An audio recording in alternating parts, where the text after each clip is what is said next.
What's up, you little dirty Griswolds, huh? You little onomatopoeias, you smoky little almonds. Damn, boy. That smoked almond. Isn't that crazy? Isn't that crazy that happened to an almond? He was living his life and maybe he hadn't, done right by his wife, or he hadn't really taken care of his family 100%. But to smoke him, to take him out back behind in an alley and put a damn gun to his little pointy little head just makes you wonder what's going on, man. But I'm here. You're here. We got this, you little crispy wiggers. Who's ready, huh? Let's get into something.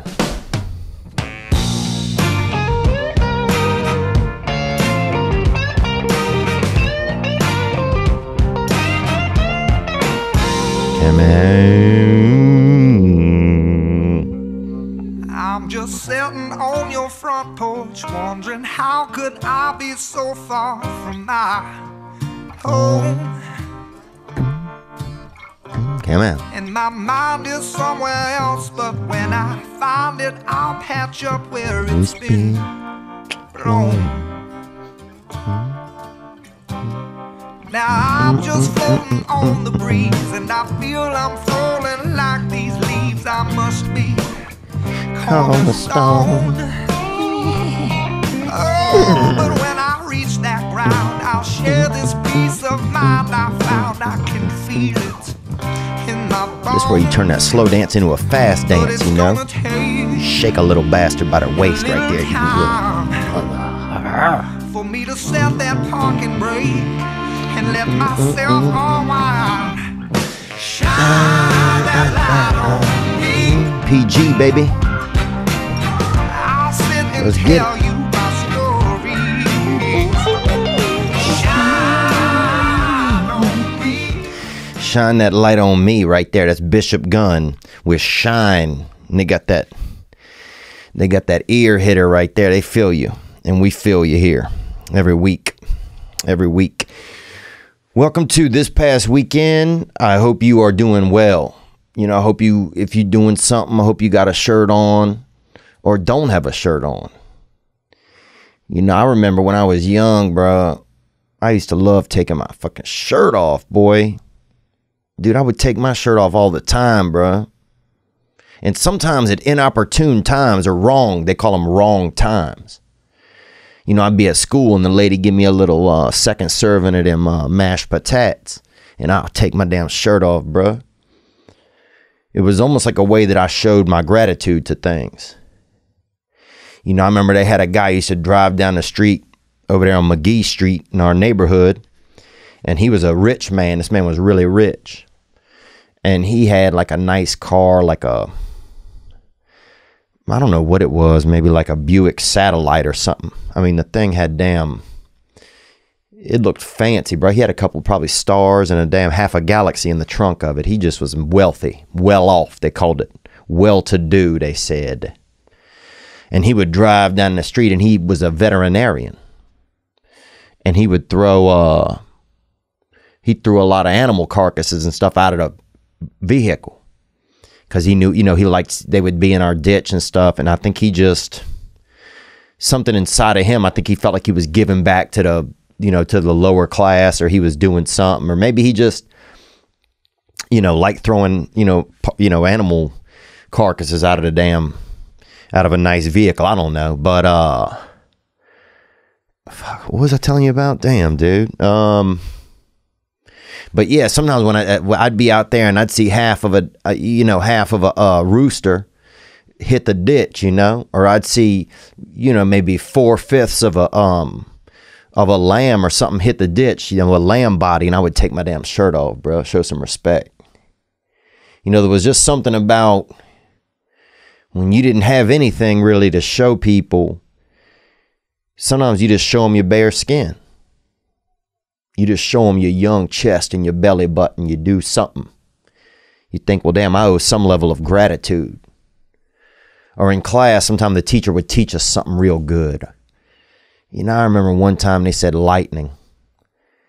They said lightning was was made up of the same stuff that a rainbow was. And it was hard for me to understand. And then the teacher said that lightning was just an angry rainbow. And I stood up on my desk and took my damn shirt off, bruh. You know, and I damn saluted that shit, that fact that teacher was filling me with the facts. Because I need them sometimes. And there was a way where just kind of disrobing yourself or showing your chest, your young chest, as a thank you. When you didn't have anything else to give somebody, a card or a little couple of monies or something. You know, nothing like that. But it's coming up. It's the end of September. I'm going to Maui tomorrow. I'm going to Maui. So if you think about me, you better think about me in Maui. Guess who's going to Maui? Wow, me. You see what I did there? Maui is a place off of the coast of America in Hawaii, and it's really... Dude, you see people out there, they'll do all, it's very Polynesian. In Polynesian, some people think that means if somebody's Polynesian, it means they, their arms are on the wrong sockets or whatever, but it's nothing like that. It means kind of like, say if, like a flight of like kind of Asian people. Say if a Chinese flight crashed into a like a pineapple stand and everybody lived and started a community. That's Polynesian right there. And so I'm gonna go over there and I'm gonna spend some time, just get to the beach, relax, let my skin just, my skin has been so tight on my muscles that I just want it to just kind of let go a little bit. Sometimes it almost feels like my muscles and my skin are just doing sex all day because they're just so gritted up. But I'm happy to relax there at the beach and get a little sunshine, going to a yoga retreat place. So we'll see, dude. You know me, bro. I might fucking bail out of that bastard in 30 minutes, but I'm hoping for the best. I'm hoping to go over there and have a good time. I got to tell you, I got a couple dates coming up. Bethlehem, PA. On 10-4 and 10-8 in Cleveland, and October 9th, Indianapolis, October 10th, Grand Rapids, the 11th, Detroit, the 12th, Milwaukee, and the 13th, Madison, Wisconsin. The Maryland, the Oxon Hill dates are going to be rescheduled. I'm not sure when yet. And Sayersville, New Jersey will be rescheduled. I'm not sure when yet. So that's what's going on. The reschedules, the other reschedules may not be till next year, but that's what's up. Man, I remember going to the beach when I was young. My mother would, and my mother liked to wear a bikini. Sometimes she would open the windows and sit over there by the window and have a little beer and do a bikini.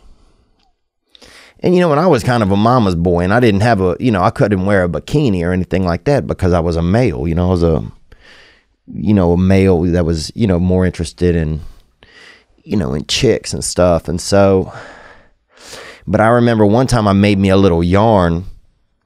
I took a yarn and 2 bottle caps and made me a little bikini, and kind of had my sister tie it in the back and just wore that little bastard.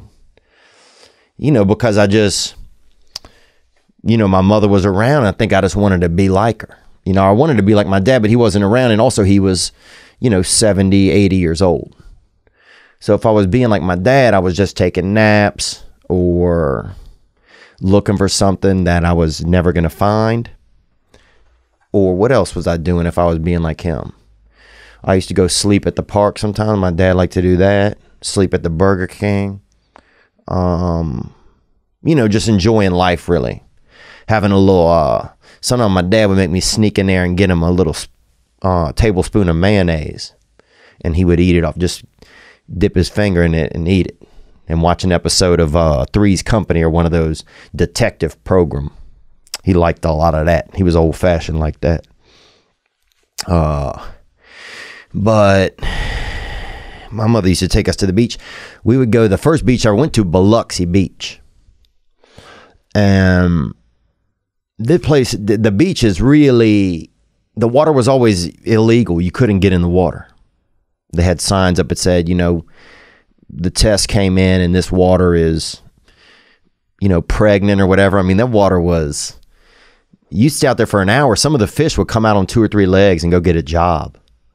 It was that kind of, they called it illegal water, I guess, or something. It was just, you know, they'd have, the water would look, it had to look like oil. It looked like an oil spill and they put some sand around it. That's how the water was. And it also had this foam, this kind of like the water had been brushing its teeth, and it just had a bunch of kind of like toothpaste on the side of it. But we'd get out there and make little shapes and stuff, and you could still do a draw in the sand, and you get sunburnt bad too. And they had fish, and some of the fish like they had been through some tough shit. Like some of the fish looked like they were in like MS-13, or you know, you'd see a little fish swim by with like a bandana on, you know, and he's like, oh, pescado, Hans, you feel me? Pescado. I'm like, whoa, bro, relaxation, man, because it was just, you know, they had so much chemicals there in Biloxi. So we, you know, when you went there to the beach, you could get in the water, but you couldn't stay that long because it would feel like your skin would burn, or it would feel like something was kind of trying to sneak into your body through your elbows or through your belly button. And Mom used to even make us put something over our belly button, or put a piece of gum. If we had a big gum, we'd put that in our belly button so that you know, if the water was real bad or illegal or something, it didn't really taint you up or, you know, get into your body. But that's not going to be the case in Maui. It's going to be a little bit different over there. And so I'm excited about that. What else is going on? Chris Dlia. You saw this. He did a thing on Instagram where he was talking a smack. Okay? And I got something for you, Chris D'Elia. There you go, Daddy. I got that little clap back for Daddy, okay? I got that little clap back for Daddy. And so I want to talk about that. I want to talk about, we got a lot of some good questions that came in. People talking about the Bill Burr episode. We had that gentleman inside, you know, the ginger to remember, you feel me? And he was in here the other day. And what else? We got a lot of good calls that came in. We're going to get to a few of those. Yeah, so I want to respond to that Chris D'Elia. You know him, and he's really, my God, dude, if you've ever had something if you ever had your shadow, sometimes you'll see if you're standing outside and you look next to yourself, there's something real dark right there. And that's not this isn't a racial thing or anything, it's your shadow. And if you ever seen your shadow, sometimes if you look over real fast, you'll see it, you know, doing something naughty. You know, maybe looking at a nudie magazine, or, you know, doing one of them clove cigarette. You know, or doing something real nasty or something, or touching his little dark little wiener. And that's Chris D'Elia right there. You know, he lives on the north side of a tree. You know what I'm saying? He's the dark art, and he's a dark art man. And he came at me, brother. He came at me. And I want to talk about that right here. I want to play, here's a clip of what he said right here. Oh, I also want to talk about this one more thing before we go. So Theo, my buddy, my arch nemesis on this podcast thing, made fun of me for canceling a show because you did. Because I couldn't get there. Literally couldn't get there. And you know what? Actually, let me say this, man. I will never cancel a show. Cool. Here's what things I want. That's a great soundbite. That's a great soundbite. I see what he's doing here. I have some news for you. Theo didn't cancel his show. Theo canceled his whole European tour a week before it happened because he got a movie. So not only did he do what he said he would never do, he's doing the same thing I'm doing. I would never do that. What he's doing. Who's the stepdad now? And who's the real daddy? Dude, he was... Oh, is he okay? Okay, that's enough. First of all, Chris D'Elia wears deodorant on his whole arm, okay? So people should know that he starts at the wrist with the stick and brings it all the way up to the pit. So that right there, that's something. Yeah, and I want to say this. Has Chris D'Elia ever eaten a egg sandwich? That he cooked the egg on the top of a hot Ford? Has he? No. Have I? Yes. Has Chris D'Elia ever battled rare diseases and beat them or tied them even? No. But have I done it? Yes. Has Chris D'Elia ever fought a guy in a sharp dragon suit outside of a J.C. Penney's when he was younger and beat the guy, 2 to 1 rounds? No. But have I done it? Yes. Is Chris D'Elia a gated community gangster? Yes, he is. Has he ever lived next door to an adult video store that also sold shrimp? Okay. And still managed his emotions well, even though sometimes he was, pleasuring himself, but also, there's horseradish in the area. You feel me? Okay. No. Have I? Yes. Would I ever cancel a show because of weather? No. Would Chris? Yes. You will not find me postponing a show because of the air elements, okay? Storm, rain, fire, second coming, third coming. In case Jesus gets lost, you feel me? Sunlight, no light, drizzle, missiles, drizzles, ice missiles. I will be there. Bring it on, Mother Nature. And will Chris D'Elia be there? No. Will I be there? Yes. So I'm the real daddy, all right? If you put my Johnson on a record player and played it backwards, you can hear it go, daddy, daddy, daddy. Because I got that Bose surround pound, you feel me? What's that? I hear someone coming up the steps. There, it's the stepdaddy, Chris D'Elia. And the real daddy is the one that brings home the metal bacon, baby. You feel me? Daddy's home.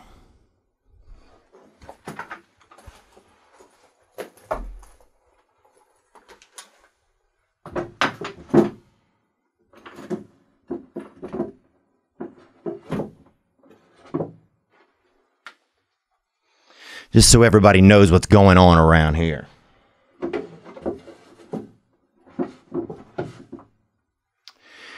All right, let's get into some Q&A. Let's start right here. From Patreon, David Laval sent this in. Great conversation with Bill Burr, and it was cool to see him giving you some feedback and advice from a guy who's been on top of the game for a long time. Was there anything in particular he said that resonated with you or made you think differently about comedy and your career? Thank you, David Laval. It was tough. I was really glad that Bill came in. He and I had never had a long conversation in person before, ever. We'd had a couple of conversations on the phone, and so I think it was kind of a new, I don't know if we knew each other's vibes that well. Or I don't think he knew mine very well, and that makes sense. I'm an oyster, I'm a barnacle and he's a cruise ship, and it was tough, man. It was tough. Like it was just a tough conversation, man. It just wasn't, it wasn't bad. You know what it was? In hindsight, it was exactly what I should have expected. He's Bill Burr. There's a reason that I think he's the best, because he's just, he's a train, man. He's just a train, and he has his thoughts and he has his ideas and he's poignant about them. And I don't know if I had expectations in my head that it was going to be more of like a jovial chatter, or I just think our ideas of conversation, or the way we conversate, are just different a little bit. And he is exactly what he was Bill Burr to a T. He's brash. He's poignant. He's exact. He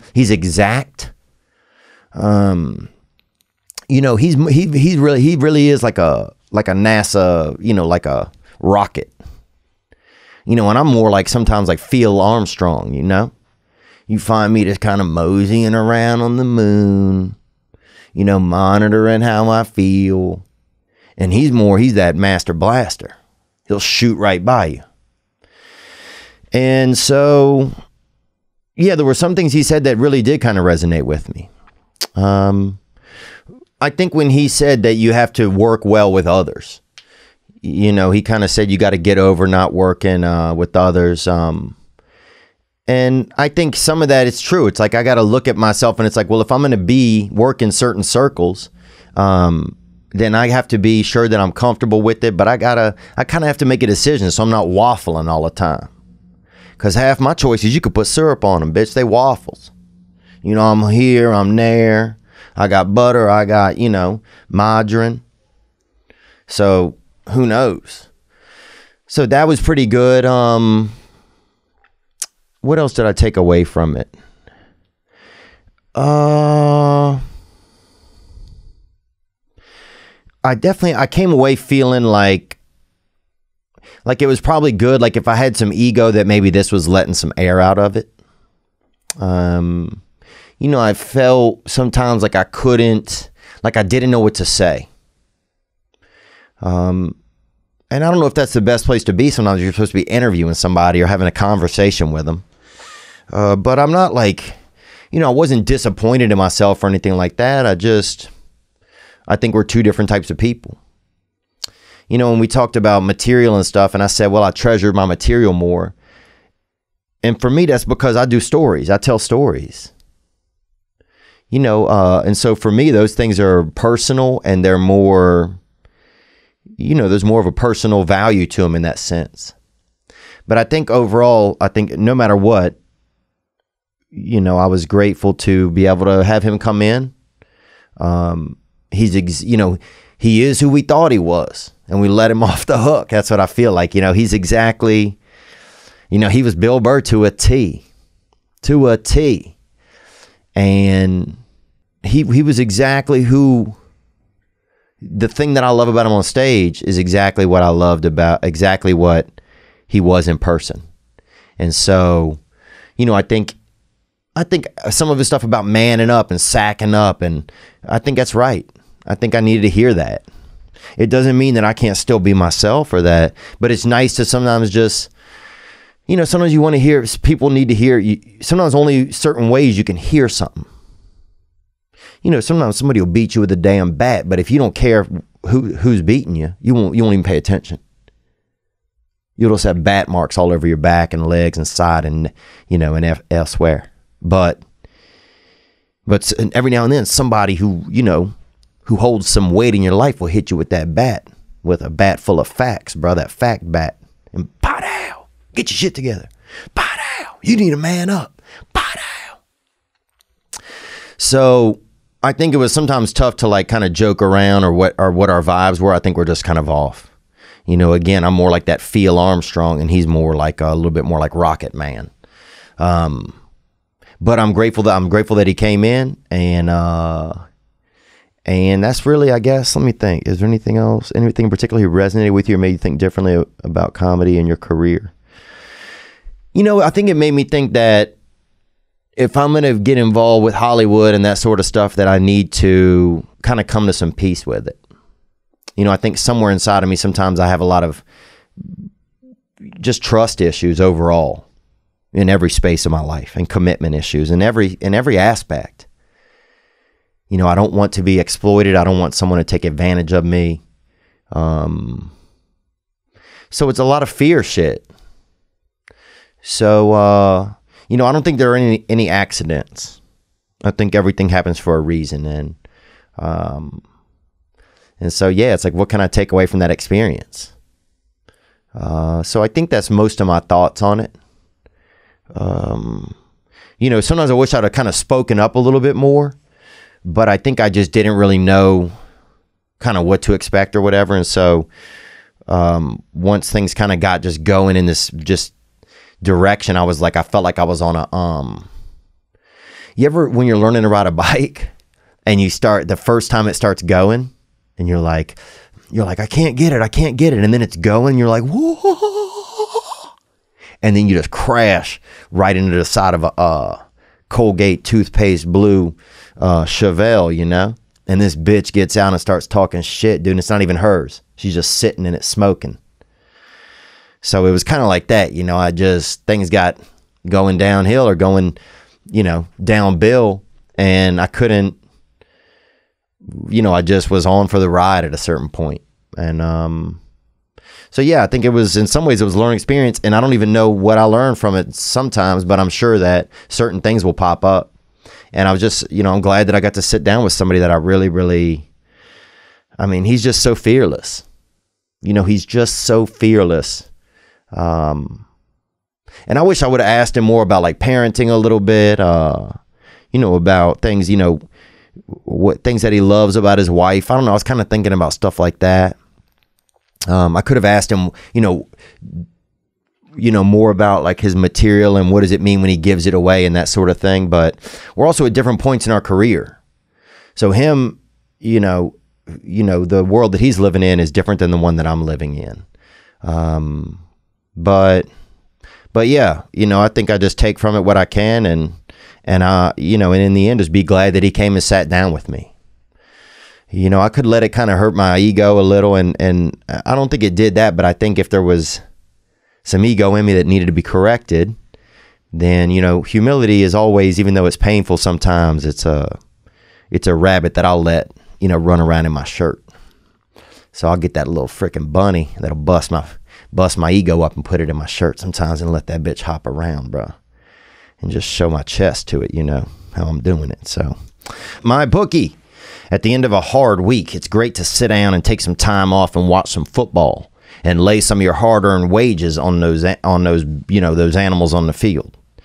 And it is nice when football's back, even if you lay $3, $6, $9 on your, you know, on whoever, on Yale to beat your mother-in-law, you know, or beat somebody you don't like. But I got to tell you guys that if you bet, you got to bet with my bookie.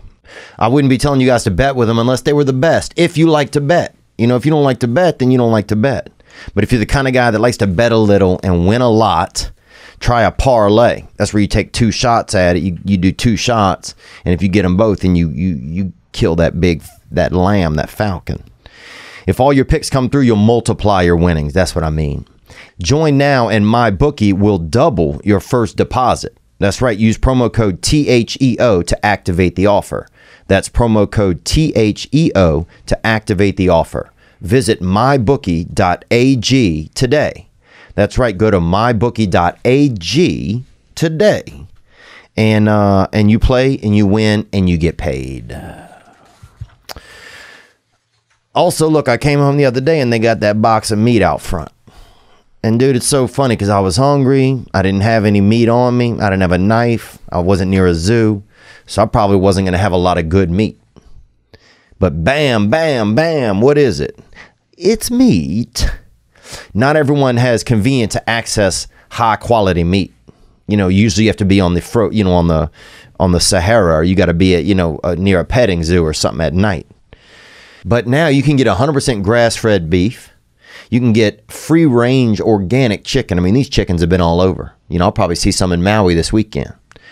You can get heritage breed pork. God dang, can you imagine that? Having you a couple little sausages and tasting its history. Or wild-caught salmon. They catch it with the damn hand out there. You see one boy with a big hand out there catching them, and they bring it right to you in the box. That's Butcher Box. Butcher Box believes that everyone deserves high-quality, humanely sourced meat. You want that meat, ladies? Huh? It's so easy to have Butcher Box meat sent to you, and it doesn't spoil. Mine sat out there for 24 hours. Every month, Butcher Box ships a curated selection of high-quality meat right to my home. All meat is free of antibiotics and added hormones.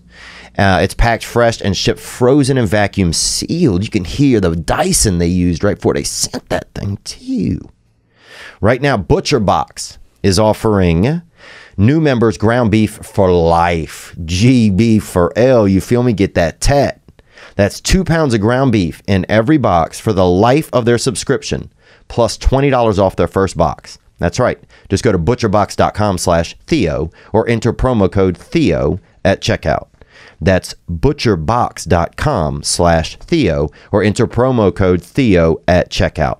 2 pounds of ground beef in every box for the life of your subscription, plus $20 off that first package. Wow. Butcher Box. All right, let's take a call right here. The hotline is always 985-664-9503. Hey, Theo, it's Zach Johnson from Evangel University in Springfield, Missouri. And I just wanted to ask you, what's your biggest fear? Hey, Theo. My biggest fear? Thank you, Zach, for calling in from Evangel over there. My biggest fear, it's commitment, man. I think, or if you're talking land animal, then I'm saying probably coyote, I think. Tiger. But less likely to see a tiger because I'm in the, I live in the United States in North America. So I'd say coyote. Coyote or mountain cat. Man, a mountain cat scares me, dude. I think about going for a jog sometimes, then I think about a mountain cat, and I just stay at home sometimes and just relax or something. Or have some, make a popcorn or do something relaxing. But otherwise, commitment. I find I struggle with commitment in almost every space in my life. And it's something that I need to spend some time on. And I'm not being hard on myself. I just want to be the best of myself. And so I want to figure out why I have such a tough time with it. And it's also, some of it is a me generation. We live in a time where you can kind of have everything. You can have everything. You can do, you can be alone, and, everything is individualized more. And so I think that doesn't help us realizing how much we really need each other. But for me, it's commitment across work, across relationships, and even staying committed to myself. Saying I'm going to do something and following through with it. And that's where you build integrity, really, is by saying to yourself, okay, this is how I'm going to behave, and then behaving that way. And I don't really do the best job of that. I try, though, but I think that I can try more effectively. And I think I can try by maybe getting some help to try not alone, if that makes sense. Let's take another call that came in right here. Here we go.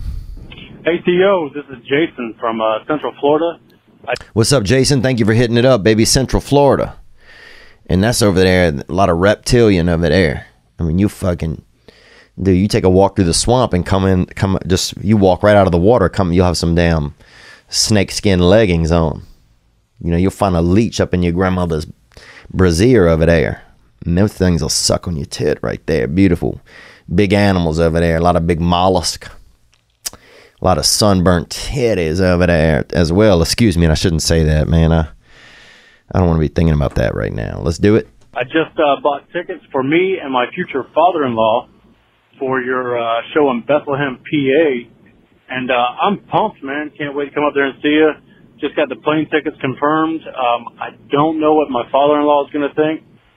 But fuck it, he's going. He's from Bethlehem, so I thought this would be an awesome opportunity for me and him to, make a connection. Come there and see you.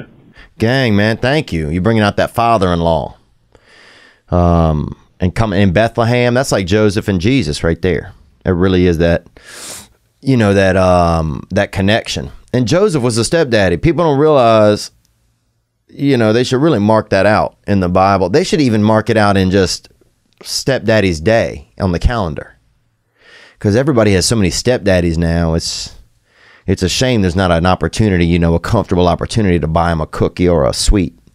Buy them a little bait, a sugary delectable or something like that, and do something nice for them because they're good to you sometimes. Or they brought your mother some cheap jewelry or something, or got her a boat.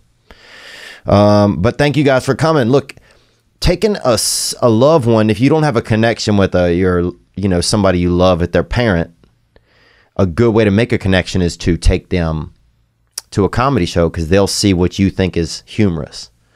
And it can really bridge a lot of the gap right there.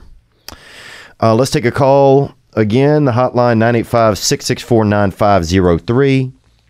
And also, I got to say that if you smell something, and if you put your nose down near my body, and you smell something and it's pumpkin spice, well, it could be these new MeUndies.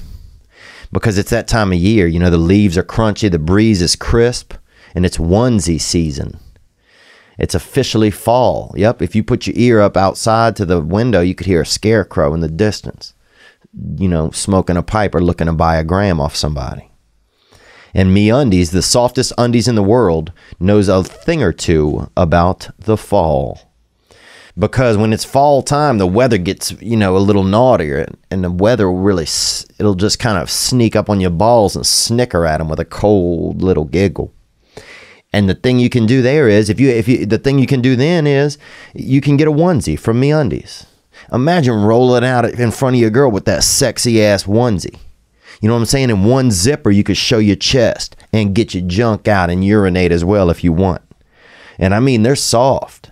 They're softer than the foam on the top of that pumpkin spice latte, you feel me? They're softer than your favorite hoodie, MeUndies. They're designed to be the softest thing you ever put on your body. They're available in sizes extra small in case you got a little bitty friend that likes to get naked or unnaked, to 4XL. And we have a great offer for our listeners. Support the podcast, guys. For any first-time purchasers, you get 15% off and free shipping. Yep, 15% off and free shipping. MeUndies.com/weekend. That's MeUndies.com/weekend. And I've got them on right now. And it feels like just like a soft little, that downy snuggle bear. It feels like he's just playing with my nuts and ass right now. That's how soft these things are on your body. It feels like that little downy snuggle bear is just kind of rubbing his neck up against the back of my nuts right now. And if you don't think that's soft, then my goodness, you don't know what things are. So go support the podcast if you can. MeUndies.com/weekend. Let's take another call that came in right here. Hey, Theo, man. Huge fan. This is Raymond James. That's my music name. I make music. Raymond James, that music maker. And that's also the name of the stadium in Tampa Bay, Raymond James Stadium. Ray J is also a man. I think he was a famous rapper or something, and he stole everybody's money off that Fire Island. Let's hear more. But anyways, I was really excited to see that your show in Milwaukee in October is got put back up. That's great news, man. And I don't know if I'm calling a little bit late about this, but I have a mom I'd actually like to nominate for single nights mom's night out. That Mama Nation, we got you, baby. Onward. Her name's Destiny Gonzalez. She's 27. She's got two adorable little kids. I'm only 23, but I met her and known her my whole life, and unfortunately the guy is, he wasn't in the kids' lives at all, but she's a great mom, and I just come to the show either way. Just wanted to let you know. Gang, brother. And I didn't mean to cut you off, but I'm going to have Nick reach out to you, and we will we'll line it up. We'll do something special for her. So thank you for the nomination there in Milwaukee. Yeah, it'd be good. We haven't got to do that in a while. So thank you. And I'm excited to come back to some of these places. We took them off the books and putting them back on the books. And I'm excited. I've been working on some new material a little bit the past couple weeks. This is still going to be the Dark Arts tour. I only have about 20 shows left on it. So it's like about 8 or 10 shows here in the U.S. and then 10 shows over there in Europe. And that'll be the end of it. Isn't that crazy? Man. It'll be the end of it, man. It's sad kind of a little bit, but it's not sad yet. It's still exciting. Let's take a call that came in right here. Here we go. What's going on, Theo? This is Michael calling from Baltimore. I got a little issue here. I've been with my girl for 2 years, and we had a little conversation yesterday where it kind of came out that she doesn't really want to have sex anymore. Oh, okay. So she took that nookie, huh? She took that nookie off the mesa, baby, off the table. She took that nookie off the mesa, huh? So I'm guessing titties only, or what is it? Let's hear more. It's not necessarily even with me. She just doesn't enjoy sex at all. And she thinks back to the times when she was single and when she was out there, and, you know, she had a couple little romps herself, and she said she never really... Getting dick, that's what they say, or getting, you know, doing sex. Sorry, I shouldn't have said that part about the dick, but, yeah, man, well, it seemed like she's been out there before. She obviously knows what it's like to have sex, and you guys have had sex, it seems like. So, sorry, I'm just making sure I know all the clues to this. Let's go. More? Even enjoyed it then. I guess back then she said she enjoyed the excitement of going out and meeting new people, but not really, you know, even the sexual aspect of things. We're going to have to make a decision here next May. She's going to graduate from grad school and go and get a job somewhere in the country. And you know, I'm either going to follow her and be with her, or I'm going to stay where I'm at. I don't know what to do. Well, I appreciate your calling, man. You know, if she doesn't want to have sex and you might have to move with her, it's really up to you. It's like, is sex important to you? You know, you could always just draw a picture of her in the bathroom or in the shower or something and masturbate to it and live together. You could, let's hear any more clues onward. Man, I don't know if I can be with somebody who doesn't want to have sex. Yeah, I think it's risky, man. It's risky, and it also seems she could be a lesbian. And a lesbian, somebody that have sex, usually at first they have sex behind your back with other women, and then they just go have sex with women. Or it's not even sex. I mean, it is sex, but it's different. You know, there's not a wiener. So it sounds like you got a friend. You know, and I hate to say that to you. I know you love her, but it sounds like you have a loving friend. So what I would do is I would talk to her and see if there's any chance for you guys to have children. Because maybe she just wants to have kids and you guys do, you know, are just loving parents. And you get your sexual elsewhere. You know, you get your sex down the block down there by the Casey's General Store or something. Meet a bad bitch over there by the hot Cheetos or something. Or by the little, sometimes they have pizzas in there on a little wheelie. On that, you know, kind of cooking wheelie.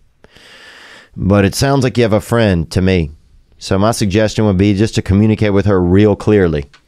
Because if you go spending gas money and going across America or something, you might end up in one of those damn cults or whatever. So, but I wish you well, man, and I appreciate you calling in. Let's take another call here. Here we go. Hey, Theo. It's your Asian brother, Justin, from Jersey.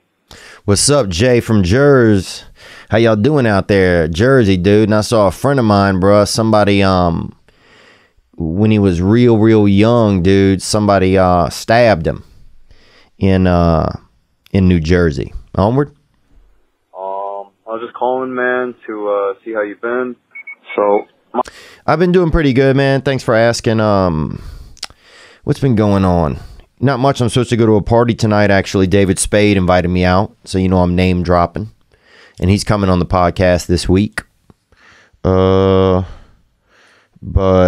what else? Not much, man. I haven't been feeling that good, but I'm trying to just find some more motivation. I'm trying to just, you know, honestly quit looking for motivation outside of myself and look for it more inside of myself, because that's what's missing for me right now. You know, I'm not fucking, you know, I'm not just kind of sacking up and just saying, look, this is what I want. And this is, you know, and it's okay. And it's okay to, you know, to progress and move forward and stuff like that. But anyway, I'm rambling about me. Let's hear more about you, brother. my concern right now is I just started meeting this new girl. Met her online. We had relations on the first date. Okay, and that's sex. It could be sex, could be oral, could be hard oral. You know, and a lot of times a lady will get down. I've seen on the internet, they'll get on their knees and you get behind them and hit them with that hummingbird. You feel me? And that's either where you kind of do like a real hard tongue, real in and out, like you're, you know, trying to taste a battery, but being afraid, trying to, you know, touch the top of a Duracell, but having fear. Some people can get an erection real quick and drop it at the same time, real back and forth, real fast, and they'll just kind of do that on the lady's body and do that hummingbird over there, looking for that sweet, that moisture, daddy. But Jesus Christ, man, I'm getting hard thinking about all this. What is going on today, man? I'm thinking about Hawaii, bro. My body's already in Hawaii. Let's hear more. I really like her.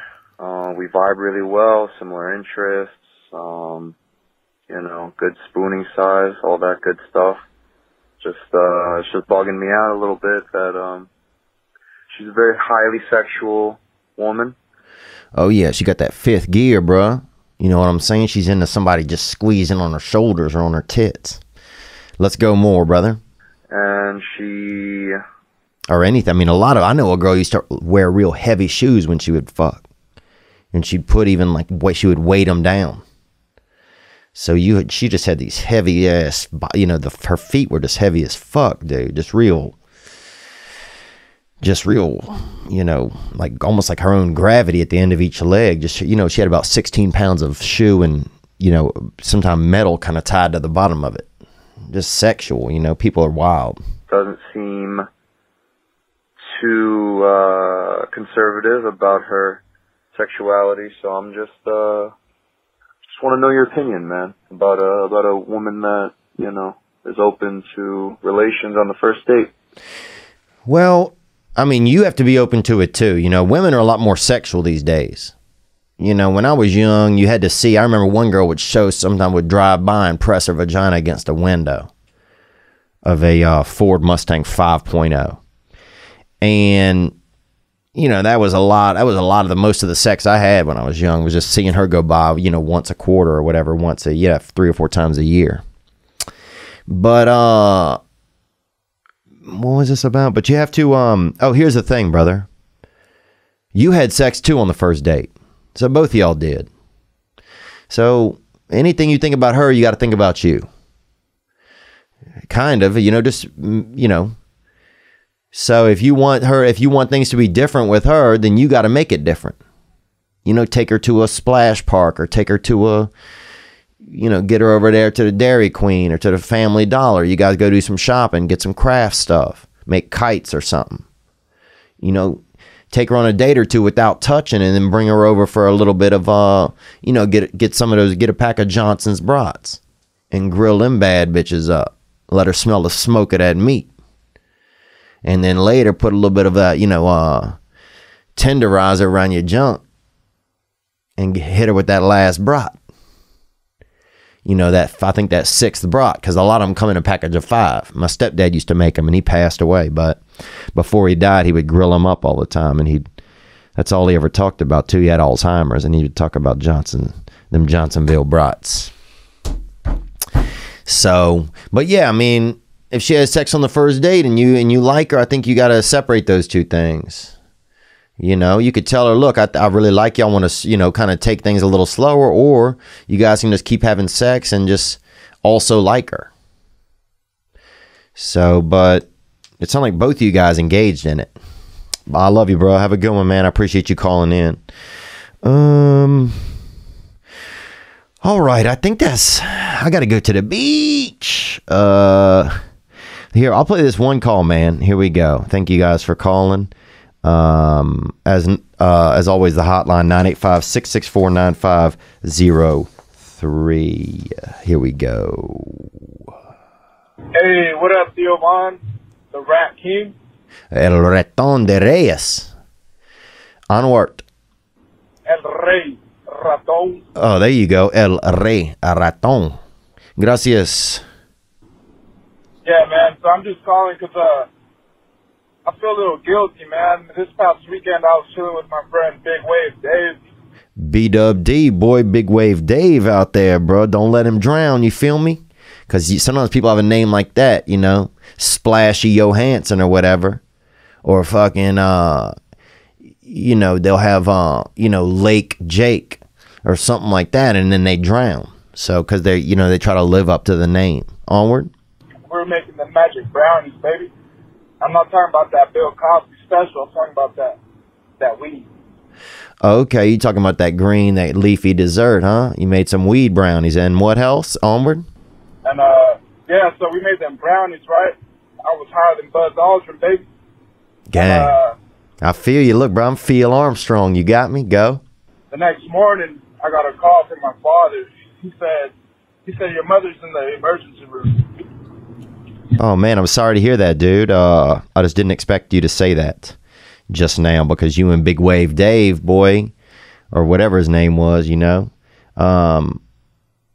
you guys were just having snacks. Onward?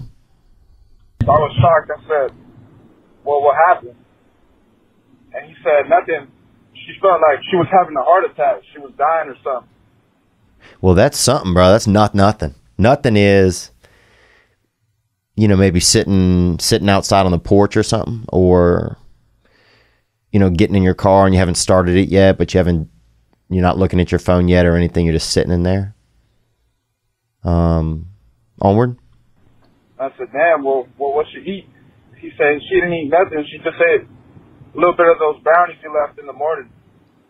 Left her last night. I mean, I'm sorry. So, yeah, just feeling a little guilty. Probably won't ever tell her. And, yeah, it's just a heavy load to carry on me for the rest of my life. Gang, baby. Gang, bro. Yeah, that's a lot. When you're out there drugging your own mother secretly through dessert. That's heavy. You know, that's real heavy. When your mother, you know, the lady that brought you out of her own womb, bro. She sprouted you out into the world through that vagine, Papa. And you drugging her out at the house. She can't even go to her own ice box and get a couple of sweet treats without you fucking dousing her up. Jesus Cristo, Papa. I mean, come on, bro. Your own mother. Who gestated you inside of her body, brother. Who sprouted you from the size of nothing. And who just let you down that magic sweat elevator into the world, into existence. And you out there dousing her up with them little Cosby cakes, bro. Come on, man. Bro, you need to write your mom a letter, dude, and mail it to her and tell her what happened, bro. I don't think it's the thing you say face to face. I think you send her a letter and say, look, Mom, I'm that dude, you know, that drugs his mother. I'm the guy who drugs his mother through nighttimes, you know, through sweets, through, you know, morsels, through, you know, dessert. Because who, you know what I'm saying? What's next? You gonna, you know, slip your father a couple things of Molly, bro? You gonna put a little Percocet in your sister-in-law's pudding? Where does it end? So I think coming clean, bro. That's it. And they'll call you Big Wave Dave and Coming Clean Gene. And I know your name's not Gene, but if it was, it would make great sense there. So that's all I got, man. That's all I have for you today. I'm going to Hawaii. I want to thank Nick. I want to thank you guys. And what else is going on? Not much. I'm excited to just kind of chill out for a week.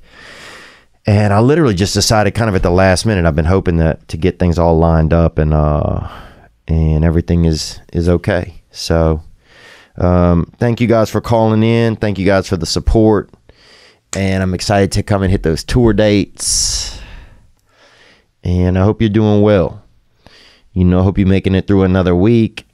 It's an exciting time of year to look forward to, you know, with Christmas coming up and, you know, they got all the fancy drinks at Starbucks coming up, you know, and it's a beautiful time of year. It's a good time to meet somebody new or to let somebody know you care about them. It's a good time to make your mother some cookies that are, you know, that aren't a Schedule 1 narcotic. So it's really just it's a good time to be somebody and to do something for someone. And, yeah, I'm going to try to just take it easy, man, and be grateful. I'm grateful you guys are here today. You guys be good to yourselves because you guys deserve it. You know, I know that. I say it every week, but I mean it. Gang.